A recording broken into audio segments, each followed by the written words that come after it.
নমস্কার, লক্ষ্মীপুর টাইমসের পক্ষ থেকে আপনাদেরকে জানাই স্বাগতম। খবর পড়ছি অনুজা দাস।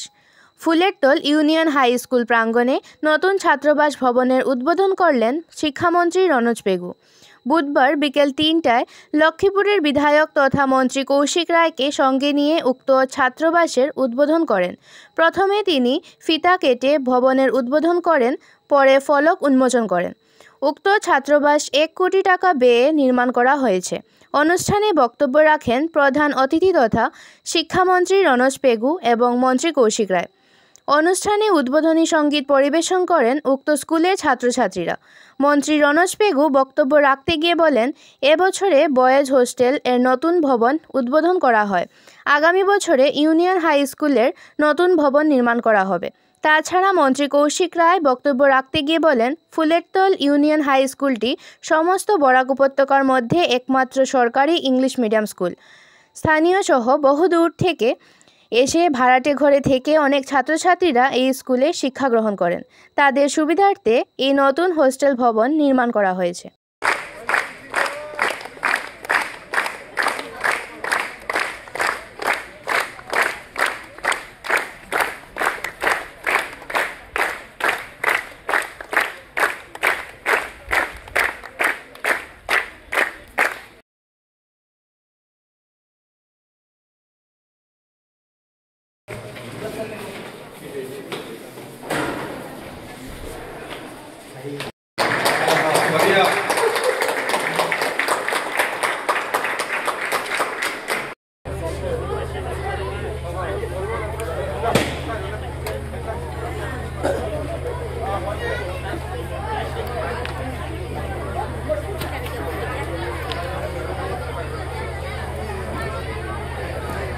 Hello?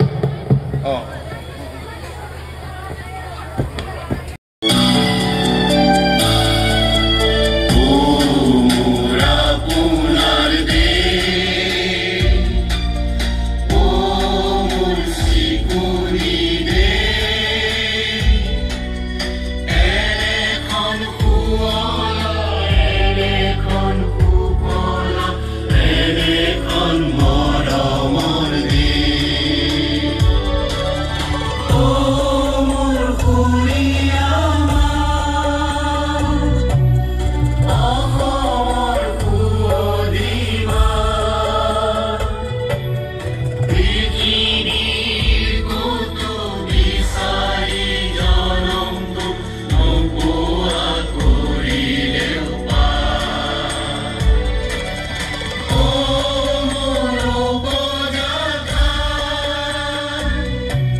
আমাৰ যেটো পূৰ্বৰ সেৱা বা বৰ্তমানৰ আসাম ষ্টেট স্কুল এডুকেশ্যন বোৰ্ডৰ অধীনত সৰকাৰী ইংৰাজী মাধ্যমৰ বিদ্যালয় এইখন ইউনিয়ন হাই স্কুল। CBSEৰ অধীনত অসম চৰকাৰৰ 58খন ইংৰাজী মাধ্যমৰ স্কুল আছে, কিন্তু নিজা স্কুল বোৰ্ডৰ অধীনত এইখনেই আমাৰ ইংলিছ মাধ্যমৰ স্কুল। আৰু ইয়াত দূৰ দূৰণিৰ পৰা ছাত্ৰ ছাত্ৰী, ভিতৰুৱা পাহাৰীয়া অঞ্চলৰ পৰা, দুৰ্গম অঞ্চলৰ পৰা ছাত্ৰ ছাত্ৰী আহি পঢ়ে। গতিকে মই ইয়ালৈ এবাৰ আহোঁতে ছাত্ৰ ছাত্ৰীসকলে এটা হোষ্টেলৰ কথা কৈছিল। আমি ভৈয়াম জনজাতি কল্যাণ বিভাগৰ পৰা এটা হোষ্টেল আমি নিৰ্মাণ কৰিলোঁ। 1 কোটি টকা ব্যয় সাপেক্ষে হোষ্টেলৰ নিৰ্মাণ সম্পূৰ্ণ হোৱাৰ পাছত আজি মই সতীৰ্থ মন্ত্ৰী শ্ৰী কৌশিক ৰায়, স্থানীয় বিধায়ক, তেখেতৰ সৈতে এই হোষ্টেলটো উদ্ঘাটন কৰি আমি বিদ্যালয়ৰ হাতত অৰ্পণ কৰিছোঁ। হৈ আছে এই কেইটামান দিন ৰখক, নিযুক্তিবিলাক হৈ যাব। বিদ্যালয়সমূহ, বিশেষকৈ মাধ্যমিক বিদ্যালয়সমূহৰ নতুন বিল্ডিং নিৰ্মাণৰ কাম এটা মিছন মোডত আমি কৰি আছোঁ। অহা বছৰ আমি বা তাৰ পিছৰ বছৰ আমি ইউনিয়ন হাই স্কুলৰো নতুন বিল্ডিং আমি নিৰ্মাণ কৰিম।